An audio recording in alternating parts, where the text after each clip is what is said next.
What's up with y'all? What's up with y'all? Welcome back to Moxy Approved. So it's been about a week since Tyre Nichols was taken from us by 5 police officers from the Memphis Police Department, a part of the Scorpion Sting Operation Group. Now, the lady that's been the face of this case, that's pretty much in charge of this case right now as far as the investigation, the person whose decision it was to charge this as a crime has been under the spotlight lately. Cerelyn CJ Davis. She goes by the name of CJ Davis from the Michigan Police Department. You've been seeing her doing these interviews with Don Lemon and other news organizations talking about the case.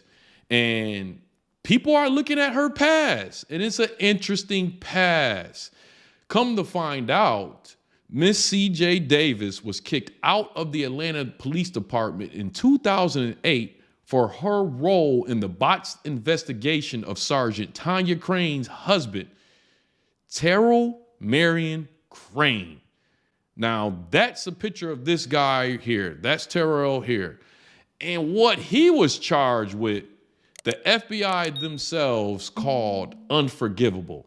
Now, according to federal prosecutors, the sergeant's husband, Terrell M. Crane, he was not CJ Davis's husband. He was Tanya Crane, a sergeant from the Atlanta Police Department's husband. All right. He was arrested on a federal charge of producing child pornography after the FBI received photographs that had been held by the Atlanta Police Department since 2000 of Mr. Crane engaging in sexually explicit activity with 11 girls. Now, Mr. Crane's wife, Sergeant Tanya C. Crane, 37, who was with the police department since 1993, was placed on administrative leave on November 20th after she told federal agents that she was tipped off in 2003 about her husband's activities and that she later found and burned photographs of him engaged in sexually explicit conduct with young girls. Now, Sergeant Crane was told by an unidentified person at Atlanta Police Department headquarters that officers had photographs of her husband engaged in sexually explicit conduct with 11 girls who appeared to be from 12 to 15 years old, the federal prosecutor said. Now, a local photo processing company had turned the pictures over to the department over a period of time from 2000 to 2002. Wow. The department apparently took no action, and Mr. Crane continued to pay girls an undisclosed amount of money for sex and offered $50 to each girl for referring him to new victims, it said. One of the girls said Mr. Crane had asked to meet more girls as recently of June or July of that year that they were arrested. Now, the 2 detectives on the case, if you're wondering where Miss CJ Davis plays into this, 2 detectives on the case accused Davis, who was the deputy chief at the time, of urging them not to dig into the claims against Crane after the unit received pictures of him with underage middle school girls. Now, Crane, he later on pled guilty to 1 count of producing child pornography after the FBI took on the case. All right, now that's where you get this picture from. You see, and I'm blurring out the address, even though you can type in his name and easily find this picture yourself.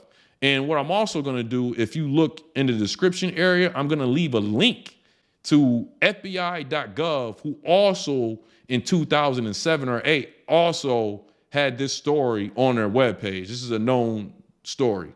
Now, going back to Miss CJ Davis, despite her history as a careless investigator, Davis still became the first Black female chief in Memphis in 2021, 1 year after George Floyd was killed. Now, Crane himself was indicted by a federal grand jury, and in 2009, he pled guilty and was sentenced to 10 years and 1 month in jail.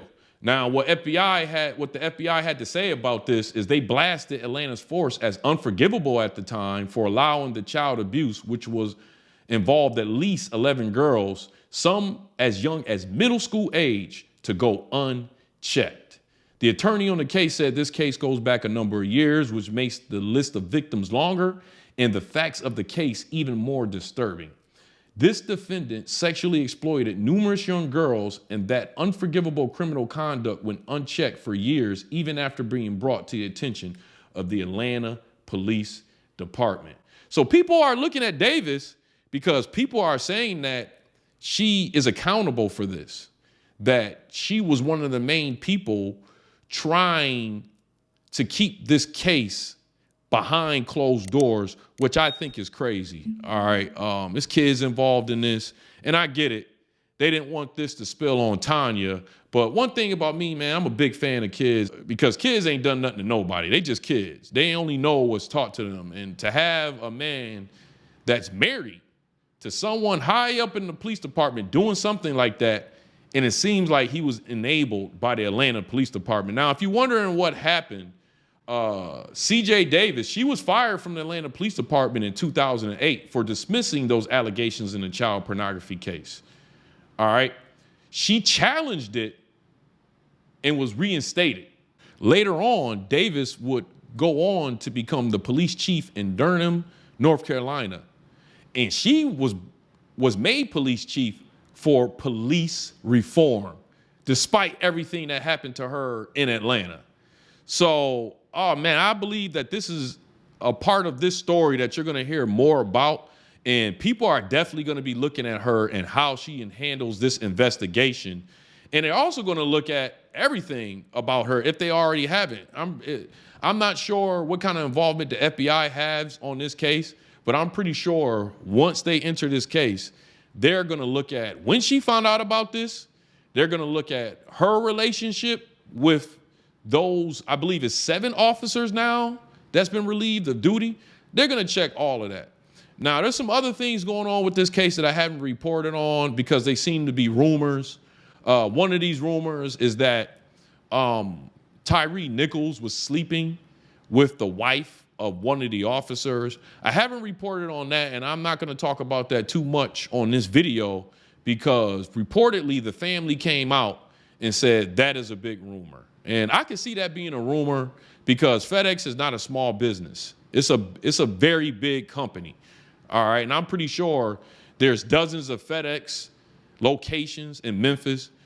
Just because the wife of an officer and Tyre both worked at FedEx, I don't believe that that's the reason for this. I could be wrong. Until we see more evidence, I'm going to have to call that a rumor. And the family themselves say that it's a rumor. So right now, I'm going to listen to them. I don't think that they need reasons like that to do this type of stuff. It's the power of being a cop. And I've met a lot of black cops that I can tell if they can get away with it, they probably would have made me give up the ghost myself if they knew that they can get away with it or thought that they can get away with it. Once again, I might be wrong, but I've never seen a viral story. I've never seen a high-profile case go without rumors. So if this is not the major rumor of this case, there are bound to be some rumors that jump out. But this case that I'm doing right here with CJ Davis, this is not a rumor. And all this stuff, you can easily look yourself. And like I said, I'm going to leave some of the links in the description box.